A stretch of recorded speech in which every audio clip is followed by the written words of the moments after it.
Right, so welcome back, ladies and gentlemen. I'm returning to Westminster in order to round up my general commentary on Westminster Abbey. What I'd like to do is just turn around to prove that I can show you here. We have the clock tower on the House of Parliament called Big Ben, and you can't see it at the moment because there's a bus in the way, but Westminster Abbey is just a little way ahead of us. There it is. Lo and behold, you can see the towers on the building. Now, what I propose to do is walk down to the Abbey and just talk a bit about it. I've already mentioned a great deal in previous videos, but it'll bear repetition anyway. Essentially, the wealth of the Roman Empire was really located in its its eastern provinces. That's to say, places like Syria and Egypt, and of course the land we now call Turkey. That's really where the wealth lay. Not so much in the western part of Europe. That was comparatively undeveloped, and it's also where the population was thinnest, and it was the poorest as well. And certainly the plagues and the famines and the barbarian invasions which featured in the declining years of the Roman Empire didn't do anything to help. Now, the Christian religion was recognized by the Emperor Constantine in the year 313 with the Edict of Milan. And later in that very same century, Christianity was adopted as the official religion of the Roman Empire. Now, it's important to note that the church itself was completely separate from the state. It was constituted under Roman law as its own corporate body, independent of state interference, so that it could run its own affairs, and it was modelled very much on the structure of the Roman army. So you had priests in local churches who were accountable to their bishops, and bishops were then accountable to the archbishops, and the archbishop he would be accountable to the patriarch. And in Western Europe, the patriarch was the Pope in Rome, the man known as Papa. Now, although you had the church and you had Christian laity, you had some individual people who would go out and start practicing all sorts of curious austerities. People like Simon Stylites in Syria, who sat on top of a column for 30 years. In Britain, you had similar effects with a man we now call Saint Kevin of Ireland. He spent the winter months neck deep in a freezing cold water in a lake, where he'd spend his day dawn to dusk chanting the Psalms. That's the sort of thing that people used to do in their spare time. Now, being an individual monk or hermit obviously had its disadvantages. So a man called Benedict, who later became the man who founded and ran the monastery of Monte Cassino, drew up a rule for his monks, that's to say a constitution, timetables by which they had to live. And they had to take vows of poverty, chastity and obedience, and there were prayer routines, and these prayer routines were interspersed with work in the fields.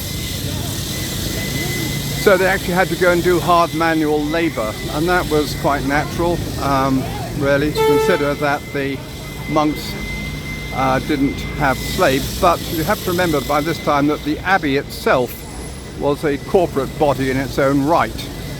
In other words, you couldn't be interfered with either by any local lord or a king, and not even by the bishops or archbishops, so it was entirely self-contained. So they worked on the land, and here, around here, this area, which we call Parliament Square, leading up through Whitehall, all this was, way back in the day, it was all marshy land. It was given to them by King Sebert. It wasn't the best land, but this was the land which the monks of Westminster were granted, and they had to drain it and make it fit for planting crops. Now the point was that the monks were the only really literate, well, the priests as well I suppose, but also the monks were certainly the only really literate people of the time. It was they who preserved the ancient learning. They wrote books, they wrote Bibles and commentaries and so forth. But literature, of course, in itself was a very important skill, and they had to make their own parchment and their own ink. Now the monks of Westminster Abbey, because they were so skilled in writing, they had to, because they were here and they were so close to the Palace of Westminster, they rather specialised in the work of the government of the country. But ordinarily, as I say, because monks inherited or were given large tracts of land, they became knowledgeable in things like land management, forestry and so forth, and they very quickly developed and learnt the skills that were involved in keeping up the land. They also practiced arts and crafts. They were builders and they were architects, and they built their own churches, first in timber and then in stone. They all specialised in different products. The English monasteries specialised in the production of wool, that's to say particularly in the northern part of England.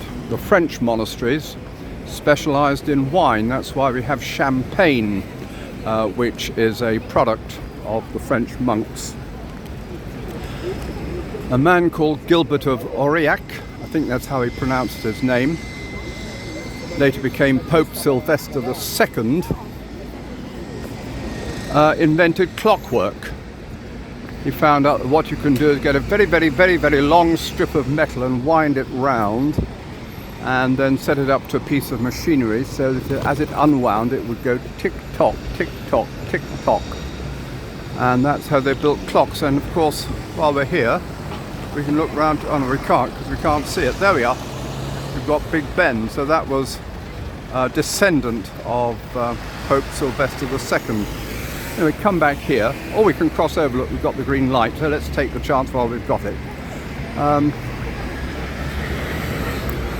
You had one of the monks of Malmesbury Abbey in Wiltshire was sufficiently inventive to create enormous wings which he strapped to his arms, and he leapt off the tower of his abbey and managed to glide to the ground.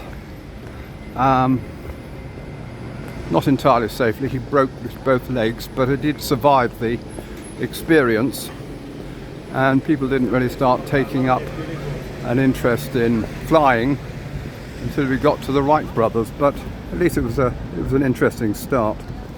Now, as I say, the monks themselves started getting themselves involved in a lot of worldly occupations, and this created a certain tension between their original vocations, which were prayer, and also getting involved in more worldly stuff like producing and production and manufacture. So you had some monasteries like the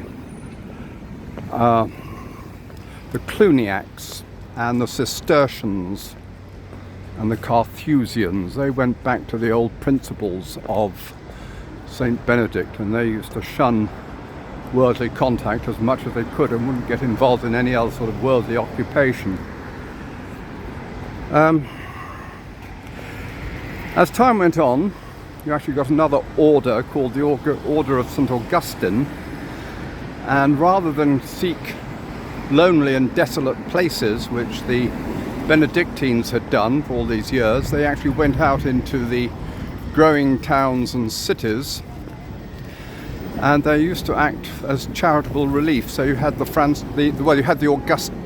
Augustinian priors who were responsible for things such as the building of St Bartholomew's Hospital in Smithfield, and I'm going to cover St Bartholomew's Hospital in Smithfield a little bit later on in one of these videos, because it's worth talking about. But anyway, we've now come to Westminster Abbey again, and what we're looking at is the chapel of Henry VIII.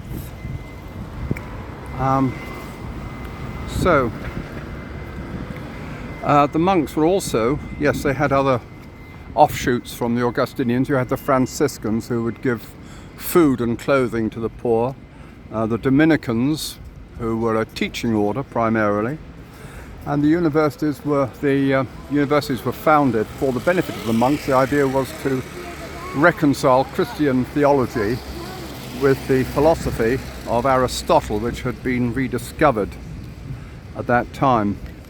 So the population of Europe grew and grew, largely as a result of the improvements in agriculture and general conditions.